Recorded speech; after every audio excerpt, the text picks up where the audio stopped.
সাল্লাল্লাহু আলাইহি সাল্লাম বলেন,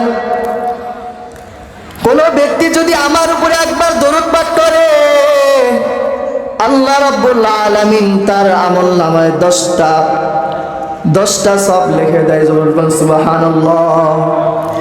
বিশ্বনবী মুহাম্মদ আরবি সাল্লাল্লাহু আলাইহি সাল্লাম বলেন, কোন ব্যক্তি যদি আমার উপরে একবার দরুদ পাঠ করে, আল্লাহ রাব্বুল আলামিন তার আমলনামায় 10টা সওয়াব লিখে দেন এবং তার আমলনামা থেকে 10টা গুনাহ আল্লাহ রাব্বুল আলামিন মাফ করে দেন এবং আল্লাহ রাব্বুল আলামিন তার মর্যাদা 10 গুণ বাড়ায় দেন। বলেন সুবহানাল্লাহ।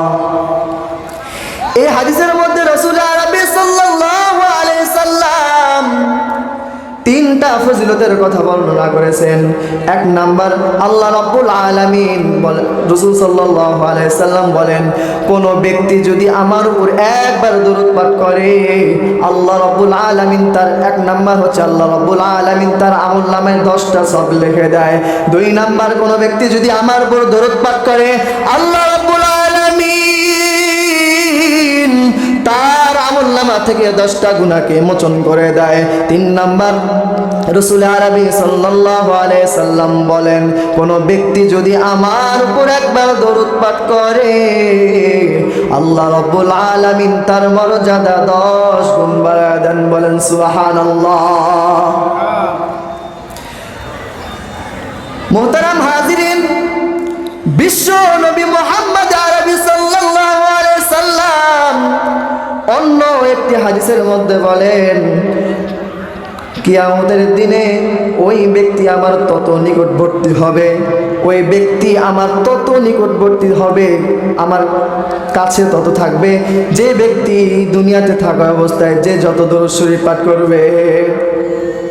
বিশ্ব নবী বলতেছেন এখানে, যে ব্যক্তি দুনিয়ার মধ্যে যত বেশি দরুদ পাঠ করবে, কিয়ামতের ময়দানে ওই কঠিন দিনে সে ব্যক্তি আমারও তত নিকটবর্তী হবে। ওরে ধাও পাড়ার মুসলমান, একটা বার নিজেকে প্রশ্ন করে দেখেন, কিয়ামতের ওই ভয়াবহ দিনে আমি আপনি যদি আমার রাসূল সাল্লাল্লাহু আলাইহি সাল্লামের নিকটবর্তী থাকতে পারি, একটা বার বলেন না আমাদের কোনো টেনশন আছে? আমাদের কোনো টেনশন নাই, কারণ কিয়ামতের দিনে তো আল্লাহ রাব্বুল আলামিন রাসূল সাল্লাল্লাহু আলাইহি সাল্লামকে বলবেন, ওগো আমার হাবিব, আপনার উম্মতদেরকে বাছাই করে করে আপনি জান্নাতের দিকে নিয়ে যান। ও মুসলমান, কিয়ামতের ময়দানে যদি আপনার আমার নবী আমাকে আপনাকে আমার উম্মত বলে স্বীকৃতি দেয়, তাহলে একটা বার বলেন না কিয়ামতের ওই কঠিন দিন আমাদের কোনো চিন্তা আছে? না না না,